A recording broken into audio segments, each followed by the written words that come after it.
Our devotional thought today, coming from the book of Exodus chapter 28, verse 29, deals that pastoral prayer has no selfishness within it.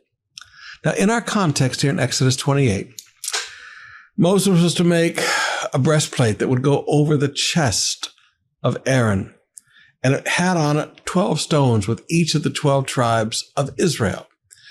And then the scripture says in verse 29, in this way, Aaron will carry the names of the tribes of Israel on the sacred chestpiece over his heart when he goes into the holy place.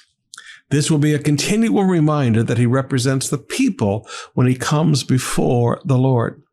Now remember with me, Paul said that these things in the Old Testament were written for our instruction. Here's a beautiful set of instructions for pastoral prayer. Do you remember last year when I was teaching you about Paul's prayer from Ephesians and from Colossians and from Romans? And I showed you how the prayer life of Paul, there was no selfishness that's within it as a leader, that he was always pouring out his heart, praying for the people.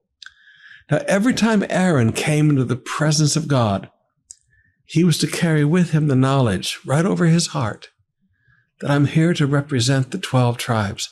I'm here to pray for the people. I'm here to stand before the presence of God and bring the needs of the people and the sins of the people before him. Now, brothers and sisters, ministry hasn't changed.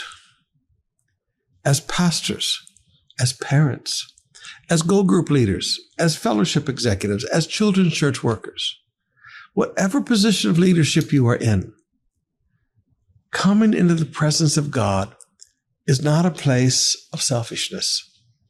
It's a place where we are there to not just bring our requests, but to come before him and pray for the people. Now, forgive me, a prayerless pastor isn't worth very much. In Acts 6, the apostle said we should not neglect the ministry of the word, nor should we neglect the ministry of prayer. A prayerless pastor isn't worth much. I don't care how good they are at performing on a platform. If they're a prayerless pastor, they're not much good.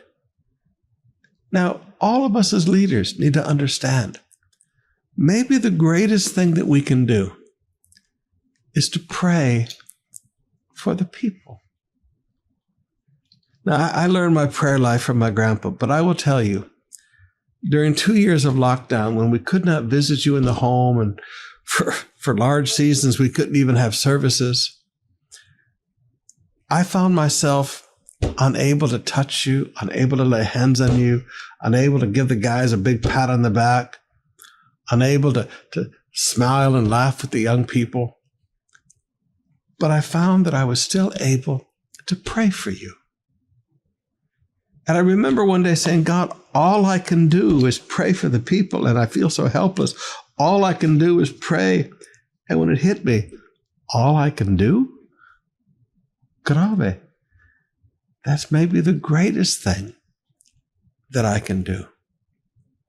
Now, as a young pastor, we didn't take pictures much because developing pictures in those days, and I know young people, you'll find this very weird, but in the old days, you didn't take a lot of pictures because the film was expensive, and then to develop the pictures, it was expensive.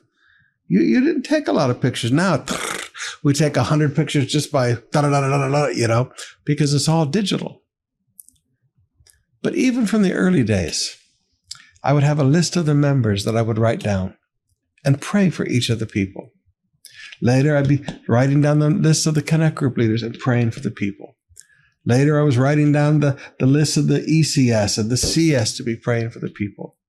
I like having pictures around me on my wall. I like having like a little prayer wall where I can look at families and pray for them. And so many of you give me your pictures, and some of you, I have a picture for every year since you've been born. And now you're bringing me pictures of you and your kids. And I love to get to pray for you and look at the pictures and pray for you one by one. When we come into the presence of God, now please listen to me, leaders. I know it's beautiful. And there are times when you come to his presence where his presence is more real than the air that you're breathing. And it's just you're caught up in the glory. never forget, those people are to be over your heart. Your children are to be over your heart. Your Go group members are to be over your heart. Your fellowship members are to be over your heart. The kids in your children's group area are to be over your heart.